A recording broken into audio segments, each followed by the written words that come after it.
श्री राम जय जय राम।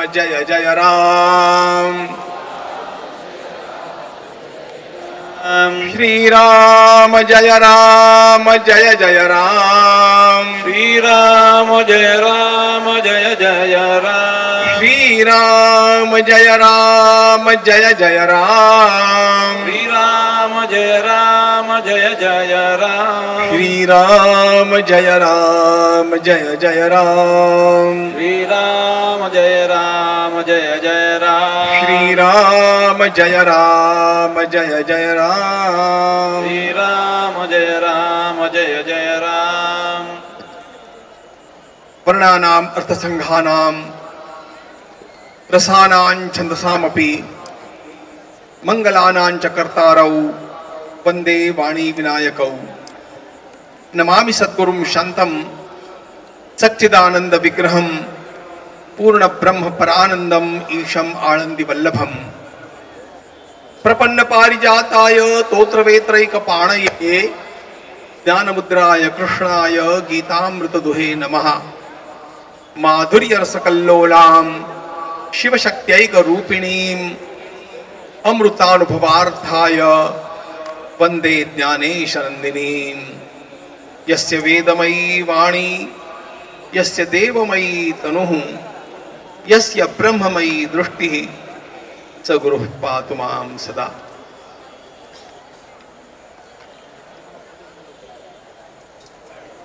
गीता जयंती के इस पावन पर्व पर मुझे सबसे बड़ा सौभाग्य ये प्राप्त हो रहा है कि दो परम पूज्य जगत गुरुओं के मध्य में मैं बैठा हूं। उनकी वाणी का, उनके सानिध्य का प्रसाद मुझे प्राप्त हो रहा है और मंच पर विराजमान अत्यंत श्रेष्ठ पूज्य संतगण भी मुझे आशीर्वाद दे रहे हैं। मैं इन सब से पहले प्रणाम करता हूं और इस प्रकार का एक सुंदर अवसर मुझे हमारे श्री राघवलू जी ने दिया, इसलिए श्री राघवलू जी और उनकी संपूर्ण यह जो वाहिनी है, जिन लोगों ने मिलकर के ये सुंदर कार्य साकार किया है, उन सभी का अत्यंत अंतःकरण पूर्वक हम सब लोगों की ओर से पुनः पुनः अभिनंदन करता हूं। इतना बड़ा कार्य उन्होंने सोचा और उसको संपादित करने के लिए अपार परिश्रम किए। यह सामान्य कार्य नहीं था, यह तो शिव धनुष उठाने जैसा कार्य था और आप लोगों ने किया। सबसे पहले मैं उन सब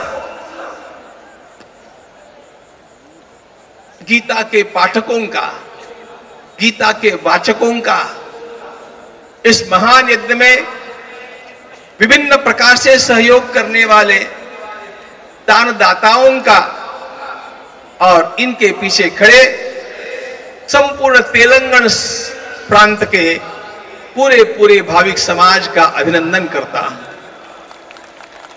आप सब लोगों ने मिलकर के इस महान यज्ञ को संपन्न किया और गीता जयंती का आज का दिन मेरे लिए अविस्मरणीय बना दिया। हम सब लोग मिलकर के भगवत गीता को याद करना चाहते हैं, भगवत गीता का पाठ करना चाहते हैं। श्लोकार्धम श्लोक पादम वा, उसका एक श्लोक, उसका आधा श्लोक, उसका एकाध चरण, मां मनुस्मर युद्ध च, इस प्रकार का एकाध चरण भी हमारे जीवन में एक क्रांति का शंखनाद कर देता है। संपूर्ण गीता इस भारतीय संस्कृति का प्राणभूत ग्रंथ है। यदि भारतीय संस्कृति को और हमारे राष्ट्र को, संपूर्ण विश्व को देने के लिए कोई सर्वोच्च उपहार है तो वो भगवत गीता है। Bhagavad Gita is the best gift that we can offer to the world. और इस भगवत गीता ने वो विचार प्रदान किए जिन विचारों का अभिनंदन संपूर्ण विश्व के सारे विचारकों ने किया। हमारी परंपरा में तो हमारे सारे जगत गुरु आचार्य, हमारे सारे संत, हमारे सारे धर्म प्रचारक, धर्म प्रवक्ता भगवत गीता की महत्ता को तो परंपरा से जान रहे हैं, लेकिन विदेशों में भी सर्वत्र यह बात सर्वमान्य हो गई है, यदि संपूर्ण विश्व को यदि शांति प्राप्त करनी होगी तो जिस ग्रंथ का अनुसरण करना चाहिए वो ग्रंथ केवल भगवत गीता ही हो सकता है। भगवत गीता समन्वय का ग्रंथ है। भगवत गीता में गीता सुगीता कर्तव्या किमन्यै शास्त्र विस्तरैः या स्वयं पद्मनाभस्य मुखपद्माद् विनिसृता। एक भगवत गीता को जान लिया तो सब कुछ जान लिया, लगभग ऐसा होता है। और हमारे श्री ज्ञानेश्वर महाराज तो कहते हैं कि वेदों ने ही लोकभोग्य होने के लिए जो अवतार लिया वो भगवत गीता है। वेद दुर्बोध है, वेद कठिन है, वेद तो भगवान के निश्वास है, लेकिन भगवत गीता भगवान की वाणी है। नारायण ने स्वयं अपने श्रीमुख से भगवत गीता का उपदेश किया, इसलिए यह जागृत श्रुति है। जागृतावस्था में श्री भगवान का यह दिव्य उपदेश है और एक एक शब्द उसका मंत्रात्मक है। इसलिए यहां पर गीता चालीसा के रूप में भगवत गीता के हर अध्याय का सार जिसमें आ जाए और कुल मिलाकर के जिसकी संख्या 40 से अधिक न हो, ऐसे श्लोकों का चयन करना था और वह कठिन काम मुझे सौंपा गया। सारे के सारे सिद्धांत आ जाने चाहिए, उसमें कभी लोकप्रिय श्लोक छूट भी जाते हैं तो भी कोई बात नहीं, लेकिन सिद्धांत आने चाहिए और 40 से अधिक संख्या नहीं होनी चाहिए। इस बंधन में रह करके ये चयन किया गया और हजारों हजारों लोगों ने उसे कंठस्थ किया। लोगों को गीता के बारे में यह जागरूकता जिन लोगों ने निर्माण की, उन लोगों ने एक अत्यंत महान कार्य किया, क्योंकि भगवत गीता ही इस विश्व का कल्याणकारी ग्रंथ है। भगवत गीता ही हमारे राष्ट्रोत्थान का मंत्र है और भगवत गीता ही हमारे जीवन की अत्यंत बड़ी दीपिका है। दीपिका, the best guide that we can have. हमारे शास्त्र तो अनंत अनंत है, उनका तो पार ही नहीं। कोई भी एक व्यक्ति सारे शास्त्रों को मैं पढ़ जाऊंगा ऐसा कहने का अहंकार वहन कर ही नहीं सकता। लेकिन जब इन सारे शास्त्रों का सार जानना होता है तो जैसे परीक्षा में एक गाइड का उपयोग किया जाता है, उसी प्रकार ये छोटा सा 700 श्लोकों में ही गाइड भगवान वेदव्यास जी महाराज ने हम लोगों को दे दिया। लेकिन ये इतना पर्याप्त दिया कि इस भगवत गीता को जान लेने पर और कुछ भी जानने जैसा रह नहीं जाता। बाकी सब गीता का विस्तार है, गीता सबका सार है और ये सार ऐसा सार है जिसमें कहीं निषेध नहीं, जिसमें किसी का भी विरोध नहीं, जिसमें किसी भी एक संप्रदाय का आग्रह नहीं।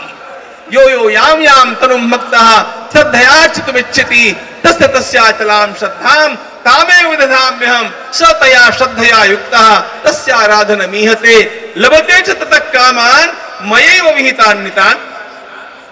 यदि आगे चल करके सारे संसार का समन्वय होना हो तो वो किस भावना से होगा? वो इस भावना से होगा, भगवान सबको आमंत्रित करते हैं, भगवान सबका अभिनंदन करते हैं, भगवान किसी का खंडन नहीं करते हैं, भगवान सभी का अत्यंत प्रेम से स्वीकार करते हैं।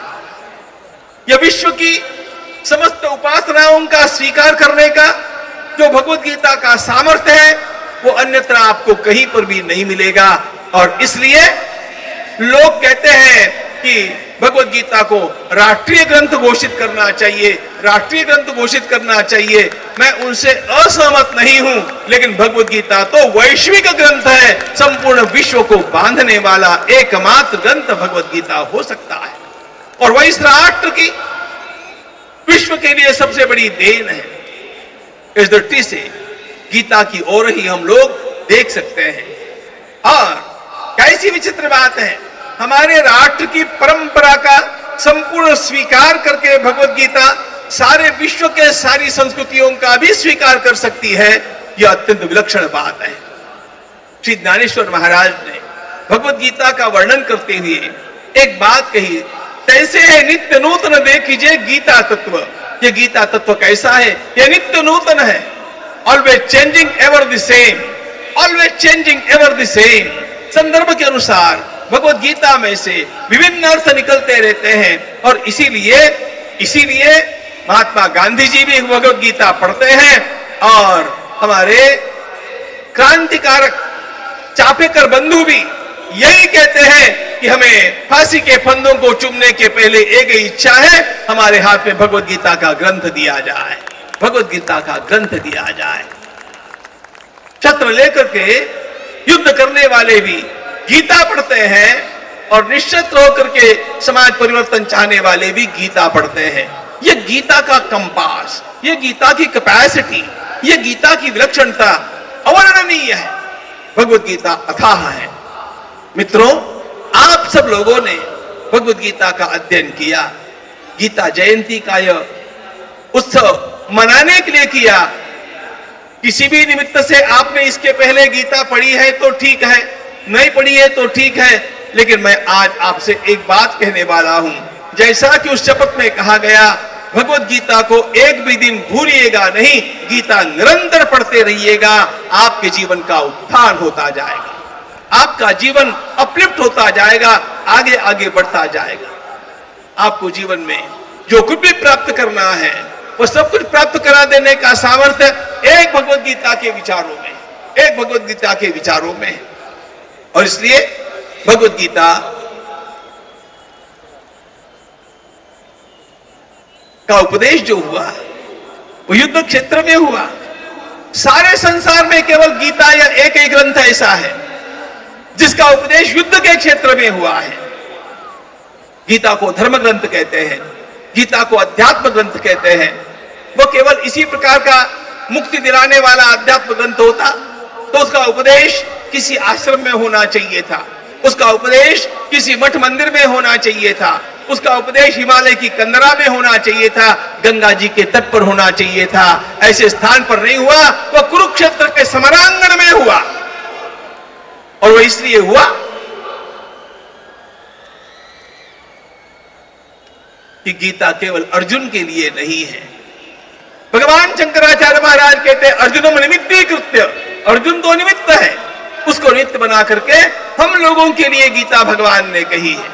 गीता हम लोगों के लिए कही गई है क्योंकि हम लोग भी कुरुक्षेत्र के समरांगण में रोज है।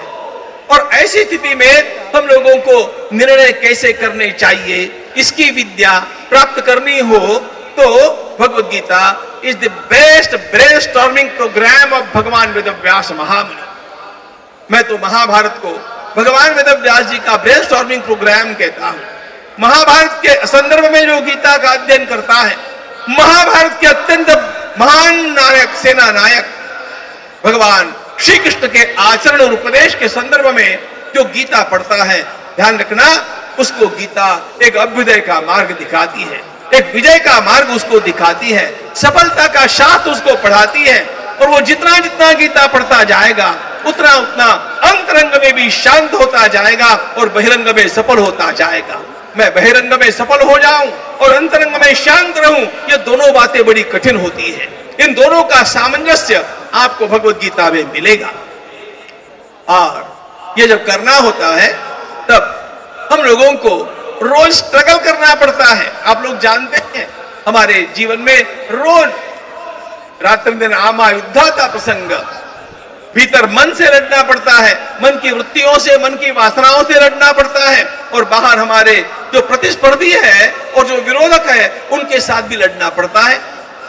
ऐसा करते समय मेरा मन स्थिर हो जाए, मेरी बुद्धि अत्यंत स्थिर होकर के निर्णय करें, तो मैं विजय प्राप्त कर सकता हूं। भगवद गीताकार हम लोगों को ये सारी युक्तियां सिखाते हैं जिससे हमारी बुद्धि शांत और स्थिर हो जाए। स्थित प्रज्ञस्य का भाषा समाधिस्तस्य केशव। और कुछ भी पढ़े चाहे न पढ़े, भगवद गीता के दूसरे अध्याय के अंतिम 18 श्लोक जो रोज चिंतन करता रहेगा, उसकी बुद्धि सर्वदा स्थिर और शांत रह करके उसके द्वारा लिया गया हर निर्णय सफल होता जाएगा। इतना सब कुछ उसमें भरा। It's a book of success, it's a guide to success. और इसलिए आप गीता को छोड़ना नहीं, आपका कल्याण अधिकाधिक होता जाएगा। संपूर्ण गीता का सार मैं आपको क्या बताऊं। अब इतने बड़े बड़े विद्वानों ने आपके सामने सब कुछ बतला दिया है। मुझे तो एक अंग्रेजी कविता याद आती है। बचपन में पढ़ते समय मैंने उस कविता को पढ़ा था। The life is a game of cricket lad, the life is a game of cricket lad, an earnest noble game. मनुष्य का जीवन क्रिकेट का एक खेल है। और भगवान ने अर्जुन को यही कहा, never throw down the bat, रणांगन छोड़ करके भागना नहीं। तुम सफल होते हो कि असफल होते हो, इसकी ओर मेरा ध्यान नहीं है। तुम लड़ते हो कि नहीं लड़ते हो, इसकी ओर मेरा ध्यान है। बी बोल्ड आउट और caught out, but never throw down the bat. Bat फेंक करके भागना नहीं, अपनी कर्तव्य भूमि से भागना नहीं। सुख दुखे समय कृत्वा लाभा लाभो जया जयो ततो युद्धाय युज्यस्व नैवं पापमवाप्स्यसि। सुख दुख के समय कृत्वा, हमारा मन किसी प्रकार असंतुलित न हो जाए। और इसलिए क्या करना चाहिए? क्रिकेट के खेल की बात मैं कर रहा था। क्रिकेट के खेल में क्या होता है, 3 स्टंप होते हैं और एक बैट्समैन होता है। सामने से बॉल आता है, बॉल उस स्टंप्स को गिराना चाहता है और बैट्समैन उसको रोकते रहता है। यह क्रिकेट का खेल है। हमारा मन स्टंप जैसा है। विवेक की बैट अपने हाथ में लेकर के आने वाले अनुकूलता प्रतिकूलता सुख दुखों के बॉल्स को हम उड़ाते रहे और मन को स्थिर रखे। यही भगवद गीता का सारभूत संदेश है। यदि हम अपने अंतःकरण में कर लेते हैं तो हमारा जीवन विजय की ओर आगे बढ़ता है। हमारा जीवन आत्मसंयम से भर जाता है। और जिसका जीवन आत्मसंयम से भर जाता है उसके लिए सर्वा सुखमया दिशा, सारी दिशाएं सुखमय होती है। आज हम लोग इस गीता जयंती के पावन पर्व पर एक बात अवश्य में करें। हम यह जो उत्सव मना रहे हैं हमारी स्वतंत्रता के अमृत महोत्सव के अवसर पर मना रहे हैं। और इस अमृत महोत्सव के अवसर पर यदि हमें इस उत्सव को मनाना होगा और सार्थक करना होगा तो मुझे भगवान के एक श्लोक की याद आती है। वनवास में भगवान पांडवों से मिलने के लिए गए और पांडवों से मिलते समय श्री भगवान ने उनसे मिलते ही एक बात कही, तवैवाहम मदीयस्त्वम, तवैवाहम मदीयस्त्वम, ये मदीयास्त्वते। देखो धर्मराज, मैं केवल एक बात कहने के लिए आया हूं। मुझे केवल एक बात कहनी है कि मैं तुम्हारा हूं। पांडव वन में गए थे, युद्ध खेल करके हार करके वन में जाना पड़ा था, उदास थे। भगवान श्री कृष्ण ने आकर के उन्हें पहला वाक्य सुनाया, मैं आप लोगों को केवल इतना कहने के लिए आया हूं कि तवैवाहम, मैं तुम्हारा हूं। मदीयस्त्वम, तुम मेरे हो। ये मदीयास तवैवते, जो मेरे हैं वे सब तुम्हारे हैं। यस्त्वाम द्वेष्टि समान द्वेष्टि, यस्त्वाम अनुसमापनो, जो तुम्हारा विरोधक है वो मेरा विरोधक है और जो तुम्हारा सहयोगी है वो मेरा सहयोगी है। ये मेरी धारणा है। मित्रों, आज हमें अपने भारत माता को केवल इतना ही कहना है कि हे मां, हम आपके हैं और आप हमारी हैं। हे मेरे पावन देश, तुम मेरे हो, मैं तुम्हारा हूं। मेरा जो कुछ है तन है, मन है, धन है, जीवन है, भारत के लिए है। देश पहले, क्योंकि मित्रों देश बचेगा तो गीता बचेगी, देश बचेगा तो परंपरा बचेगी, देश बचेगा तो मठ मंदिर बचेंगे, देश बचेगा तो हमारी गंगा यमुना सरस्वती की यह संपूर्ण धाराएं अविरल बहती रहेगी और उनके नामांतर नहीं होंगे, उनके नामांतर नहीं होंगे। हम हमारे देश में कुछ मात्रा में आजाद हुए, लेकिन बहुत बड़ी मात्रा में आज भी गुलाम है। इस गुलामी को हटाना है और इस गुलामी के हटाने का कार्य पिछले वर्ष 5 अगस्त को आरंभ हुआ, जब हमारे माननीय प्रधानमंत्री जी ने अयोध्या जी में राम मंदिर के शिला पूजन का अत्यंत बड़ा कार्य किया। उस महान कार्य के साथ वह आरंभ हुआ। कल उसका एक बूस्टिंग था, जब उन्होंने गंगा जी में डुबकी लगा करके और हर हर महादेव की गर्जना की। काशी का कल का कार्यक्रम हमारे देश के उत्थान का एक दूसरा पड़ाव था, लेकिन इस प्रकार के अनेक पड़ावों की आवश्यकता है। हम लोगों को यह कार्य करते समय हमारे देश को सामने रख करके यही कहना चाहिए। स्वामी विवेकानंद से एक बार उनके विदेशी शिष्यों ने पूछा, स्वामी जी हम आपके लिए क्या कर सकते हैं? आपने हमारे लिए इतना किया, हम आपके लिए क्या कर सकते हैं? स्वामी जी ने केवल एक वाक्य कहा, yes, if you want to do something for me, do only one thing, love India, love India, love Bharat. Bharat से प्रेम करो, इतना ही मुझे चाहिए। आज भी मित्रों हमारे मुख में केवल 2 शब्द होने चाहिए, भारत माता, भगवत गीता, भारत माता, भगवत गीता। इतना ही करेंगे सब कुछ बच जाएगा। भारत माता की जय कहने वालों को भगवत गीता पढ़नी चाहिए और भगवत गीता पढ़ने वालों को भारत माता की जय कहना सीखना चाहिए, तब जाकर के बात बनेगी। और इसीलिए इस भारतवर्ष को यही कहना आवश्यक है हम सबके द्वारा कि हे भारत, मैं आपका, मैं तुम्हारा हूं, तुम मेरे हो। तुम्हारे लिए ये तन मन धन जीवन सब कुछ अर्पण है, और जो तुम्हारा प्रेमी है मैं उसका प्रेमी हूं, और जो तुम्हारा विरोधक है मैं उसका विरोधक हूं। तवै वाहम मदीयस्तम ये मदीयास्तवैवते यस्त्वां द्वेष्टि समान द्वेष्टि यस्त्वा मनु समा मनु। यह भगवान श्री कृष्ण का वचन है पांडवों के प्रति युधिष्ठिर को आगे रख करके। हमारे मन में वही होना चाहिए कि भारत माता एक राष्ट्र के रूप में हम लोगों को दिखती है, वैसा ही केवल नहीं है, वो चैतन्यमयी देवता है। और इसलिए केवल देशभक्ति की बात नहीं, जो देशभक्ति करते हैं, राष्ट्र की सेवा करते हैं, उनको भगवत गीता सीखनी चाहिए, क्योंकि भगवत गीता इस देश का हृदय है। और जो केवल भगवत गीता ही मंदिर में बैठ करके पढ़ते हैं, उनको भी बाहर आकर के भारत माता की जय कहना सीखना चाहिए, क्योंकि भारत माता बचेगी तो भगवत गीता बचेगी। हमारी भारत माता सिकुड़ती गई, हमारी भारत की सीमाएं संकीर्ण होती गई।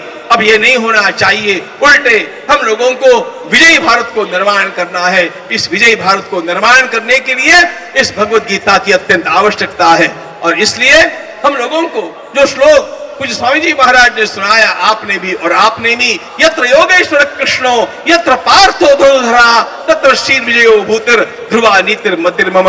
मुझे एक बात केवल कहनी है, आप दोनों ने सब कुछ कह दिया है, लेकिन यह योगेश्वर कृष्ण तो सर्वत्र है ही, विराजमान है। धनुर्धर पार्थ बनने की आवश्यकता है, और वो कहां से बनेगा? पार्थ से मत चुनना, अपने भीतर से उस पार्थ को जागृत करना, उस अर्जुन को जागृत करना। उत्तिष्ठ भारत अराइज अर्जुन, ऐसा कह करके एक दूसरों को सावधान करना और हाथ से हाथ मिला करके एक दूसरे के हृदय को जान करके, और जब हम आगे चलेंगे ना, ध्यान रखना वो सपना जो हमारे पूर्वजों ने देखा था, इस पवित्र भारत को विश्व गुरु के पद पर आसीन करने का, बहुत दूर नहीं है, हमें अपनी आंखों से देखने मिलेगा। अपनी आंखों से हमने राम मंदिर का शिलान्यास देखा, अपनी आंखों से हम विश्व गुरु बनते हुए भारत को भी देखेंगे, और वो हमारे जीवन का संरक्षण होगा।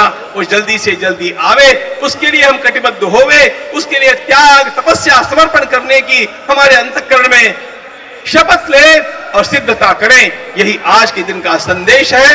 भगवान की उस पवित्र वाणी का हम लोग अपने निरंतर हृदय में पठन चिंतन करते हुए औरों को भी उसको सिखाते हुए गीता पढ़े पढ़ाए जीवन में लाए। हमने गीता परिवार में गीता पढ़ना, गीता पढ़ाना, जीवन में लाने का प्रयास करना, इसका प्रत्यक्ष इस वर्ष के लिए एक उपक्रम हमारे हाथ में लिया है। आप लोगों को भी बता देता हूं, गीता परिवार ने और 3 संस्थाओं के साथ मिलकर के यदि भारत को संपन्न बनाना है,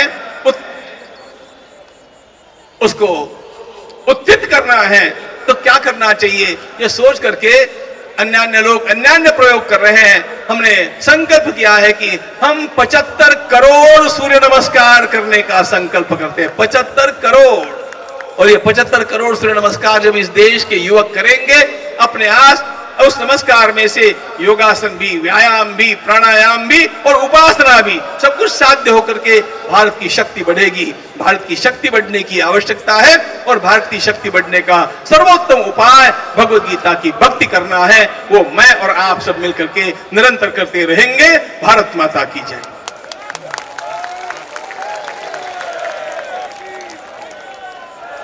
ధన్యవాదాలు స్వామీజీ. ఈ కార్యక్రమం ఇక చివరి దశకు చేరుకుంది. మరి కాసేపట్లో మనకు లేజర్ షో ఉండబోతోంది. శ్రీకృష్ణ లీలామృతం, అదేవిధంగా దశావతారాలకు